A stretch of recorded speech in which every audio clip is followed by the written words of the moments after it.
So let's talk through a few specific Warhammer 40k miniature kits that are less popular with fans than others, and some of the reasons why they aren't so well liked.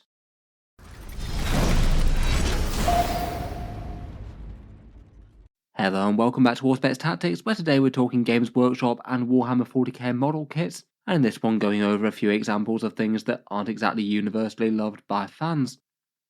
In general, for the most part, I'd say that Games Workshop do generally have a good reputation for the quality of their miniatures.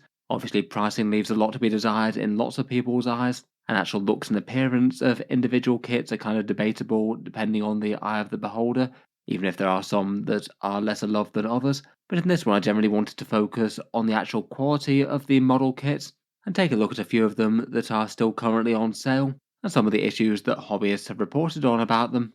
Most of these I've just included from general knowledge. A few I wasn't as aware of have been suggested via channel posts and people upvoting kits they found particularly annoying. And I've also done a little bit of research around the internet to see what commonly came up as talking points in terms of difficult miniatures as well. Let's just talk through a few examples of kits from Warhammer 40k and a few of the reasons that they might annoy hobbyists a little bit more so than others.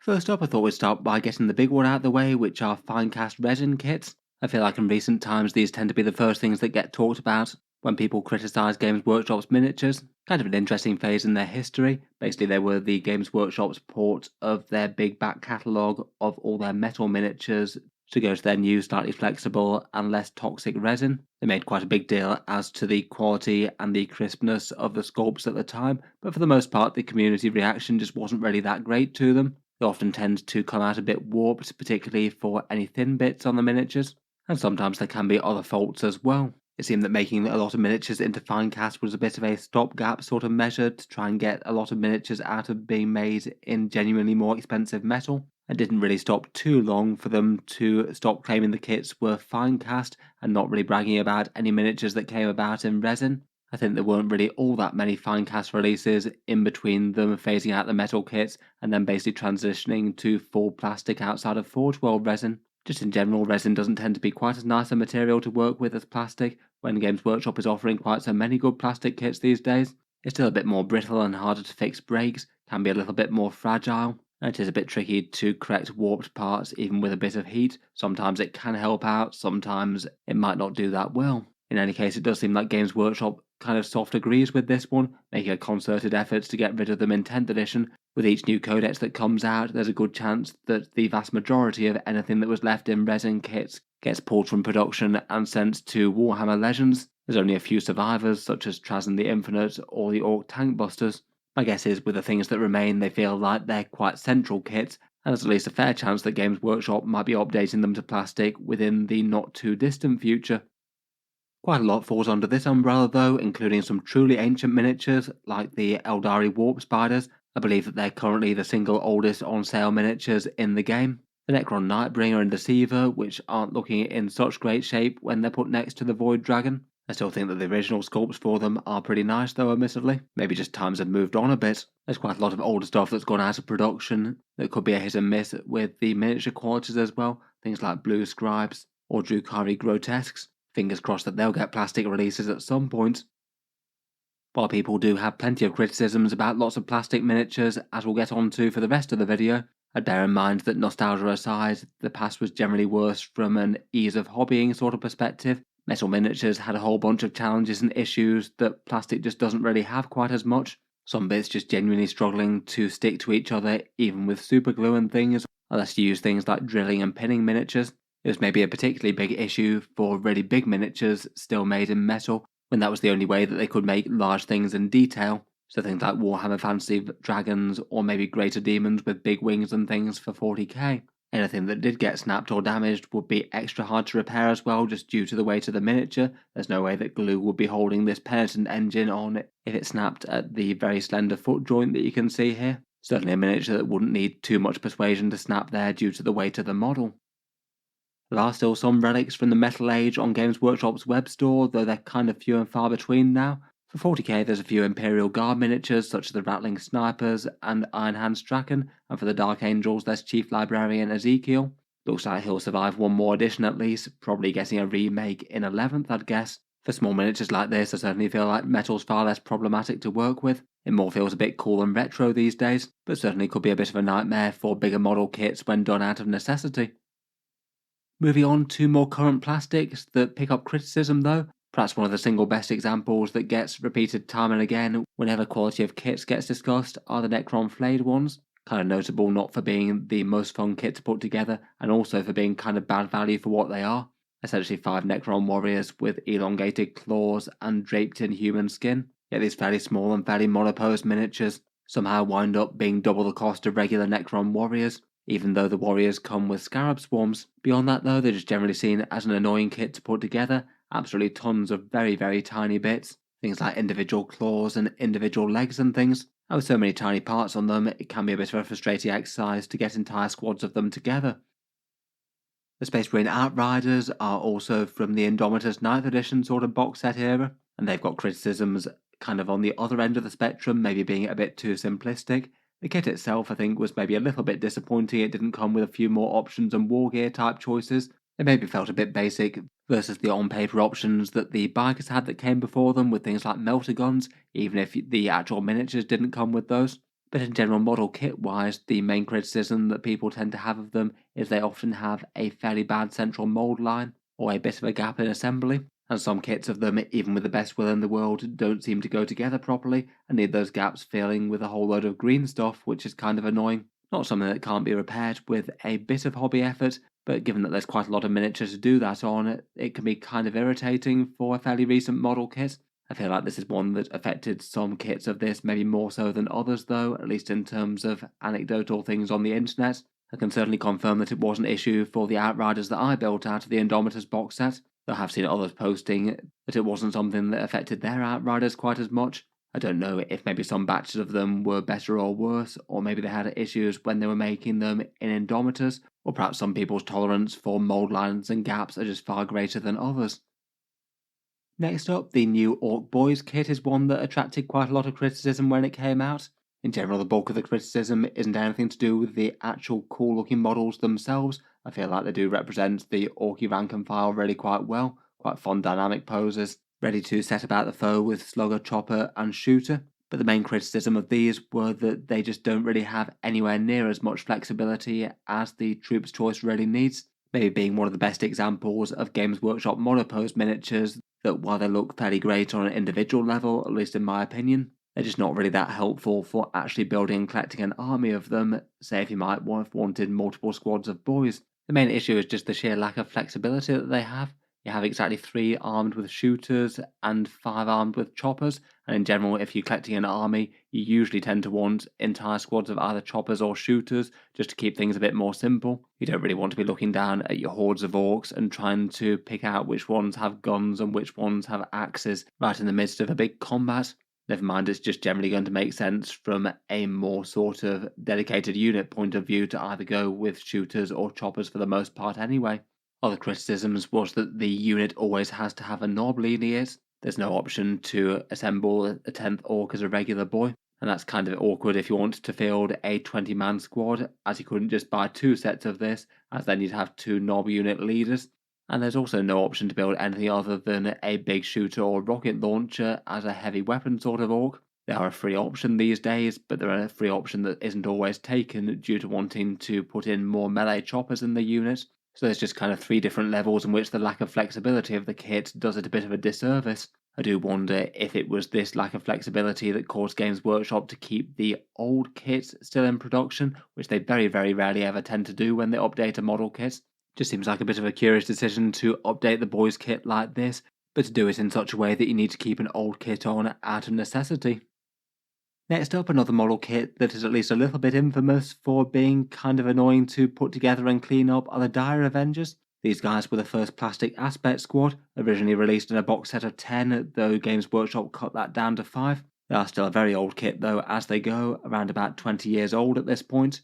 Though I can't help but think they're probably still a pretty low priority for update, given that Games Workshop still haven't gotten around to the rest of the Aspect Warrior resculpts. And there's still plenty of them to do 20 years later, though fingers crossed some of them get some love in 10th edition.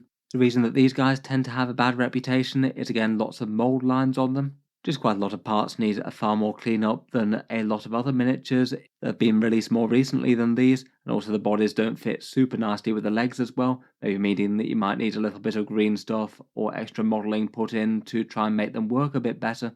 Having said that, I still think that the appearance of the miniatures is nice enough once any cleanup and things are done, but I have heard a fair few anecdotes about them not being all that easy to put together.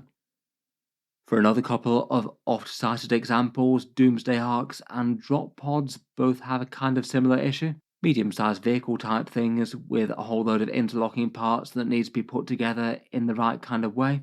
The Ghost Arc and the Doomsday Arc need to have those segments lined up in the right order, and even small mistakes can have it sitting out of alignment and looking kind of weird. Plus, when you've got all of it together as well, you might have trouble painting the interior bits of it, particularly if you're going for the Ghost Arc with those ranked up lines of Necron warriors inside it. The Drop Pod, and maybe similar for the Tyrannid Tyrannocyte, they've got 5 different segments that need to come together at the same time and be all glued together while sort of being held together somewhat. Can be useful enough to use some things like elastic bands and things. And again, for the Drop Pod, it's going to take quite a lot of time in terms of painting afterwards. If you do want to have it so you can open and close the thing, then there's a fairly crazy amount of interior detail to get done. I've not seen very many people at all who've managed to finish a drop pod to the same sort of standard as they've done the rest of the army. If things don't come out quite symmetrical with it as well, it can potentially leave some gaps, and the moving doors might not necessarily fit together very snugly as well. Otherwise, there's definitely a few miniatures in Games Workshop's model line that are showing their age more than others.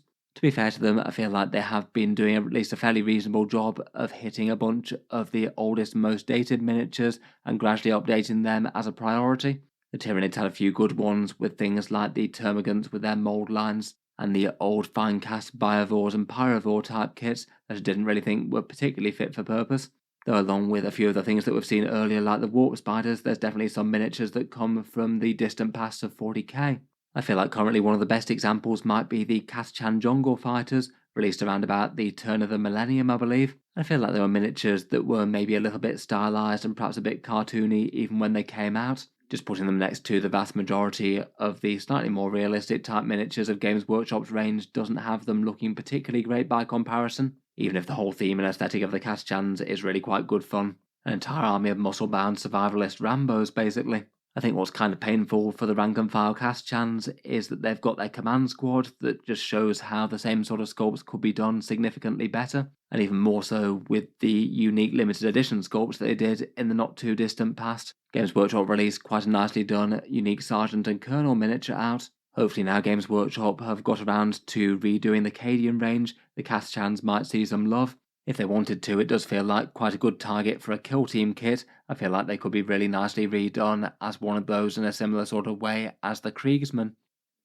Maybe for another one of the more obvious examples, the Chaos Bikes are a particularly old kit as well. The Loyalist Space Marine bikes were finally taken out of commission earlier in 10th edition, and it feels like these guys were pretty much the counterparts of them, being fairly monoposed miniatures that are quite a long way from the sort of dynamism and the cool extra details that you get on more modern miniatures. It'd be really nice to see a version of these kind of similar to Outrider kind of scale. It'd be quite fun if they actually gave them a good amount of options when they did so as well. Most of the modern miniatures tend to look a lot better on the tabletop, though again when discussing quality of miniature kits, some people do have criticisms. While the actual end results of the miniatures are often really quite fun and looking pretty striking on the table, some of them do take a fair bit more effort to put together than you might expect. Mech miniatures might be a fairly good example for this, tending to have lots of very detailed parts all over the miniature that it takes a surprising amount of time to assemble even something like a kind of basic patrol walker, like the Iron Strider Ballistarius. I have assembled a couple of those myself, and I must admit I was sort of surprised that it was something like a 70-odd component sprue. And the AdMech range in general is just well known for being one of the more difficult armies to apply paint to and get looking good due to the sheer amount of complexity they have. I do think that the miniature's end result does look nice though, but it might take more effort than some. Another kit that was mentioned on the channel post that I did was the Ork Commandos kit, generally considered to be really quite cool miniatures, and there was lots of love for them when they came out as the Kill Team launch release. They can be a bit of hard work to assemble though, just due to the sprue layout. To maximise the components in the amount of space, they've got them fairly haphazardly over the course of several sprues. Model bits that make up the same sort of miniature, not necessarily near each other, perhaps partly due to the flexible options that they have, but also the numbering system going fairly at random as well, so it's not really particularly easy to locate any one bit. Certainly not knocking the end result when they're together though.